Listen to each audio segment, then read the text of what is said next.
सिक्किम में भारत चीन सीमा पर एक सैनिक ऐसा भी है जो मौत के 48 साल बाद भी सरहद की रक्षा कर रहा है। आपको सुनने में ये थोड़ा अजीब जरूर लगेगा, लेकिन लोगों का ऐसा ही मानना है और दूर दूर से लोग यहाँ बाबा हरभजन सिंह मंदिर में पूजा करने आते हैं।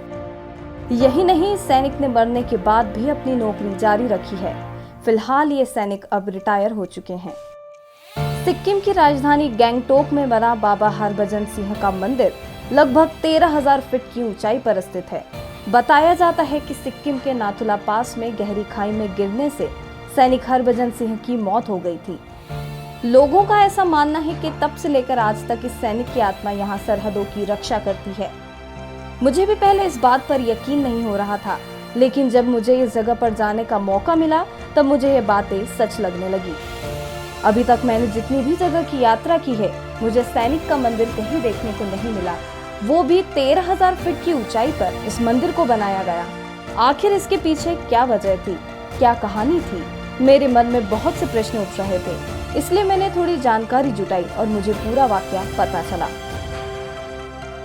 एक सैनिक है जो मरणोपरांत भी अपना काम पूरी मुस्तैदी और निष्ठा से कर रहा है। मरने के बाद भी वो सेना में कार्यरत है और उसकी पदोन्नति भी होती है। हैरान करने वाली ये दास्तान है बाबा हरभजन सिंह की।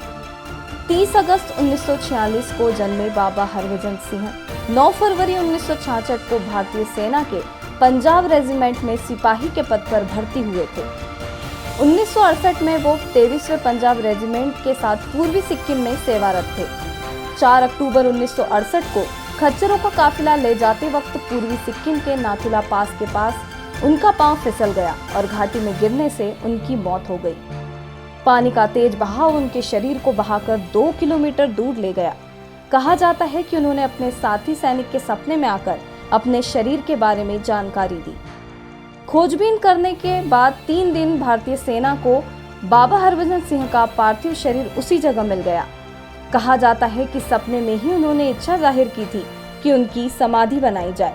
उनकी इच्छा का मान रखते हुए उनकी समाधि भी बनाई गई। लोगों में इस जगह को लेकर बहुत आस्था थी, लिहाजा श्रद्धालुओं की सुविधा को ध्यान में रखते हुए भारतीय सेना ने 1982 में उनकी समाधि को 9 किलोमीटर नीचे बनवाया, जिसे अब बाबा हरभजन सिंह मंदिर के नाम से जाना जाता है।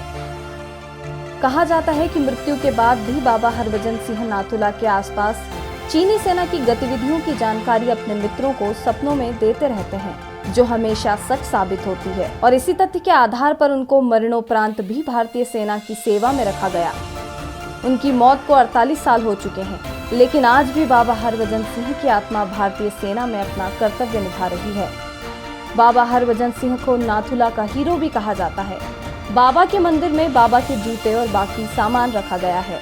भारतीय सेना के जवान बाबा के मंदिर की चौकीदारी भी करते हैं और रोजाना उनके जूते पॉलिश करते हैं, उनकी वर्दी साफ करते हैं और उनका बिस्तर भी लगाते हैं।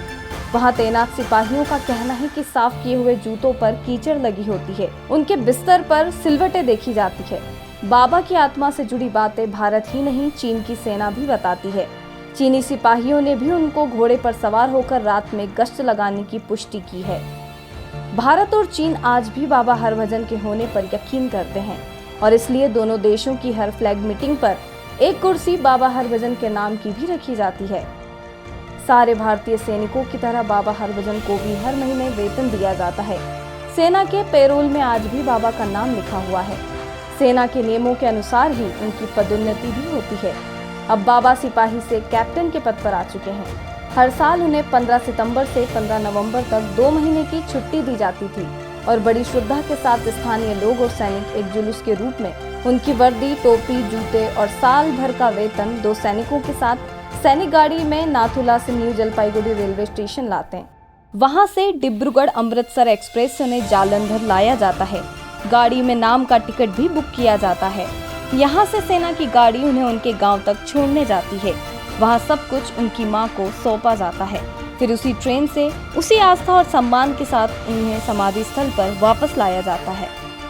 इस तरह की आस्था पर भले ही सवाल उठाए जाएं और अंधविश्वास कहा जाए, लेकिन वहाँ के स्थानीय लोगों का मानना है कि उन्हें यहाँ से शक्ति की अनुभूति होती है।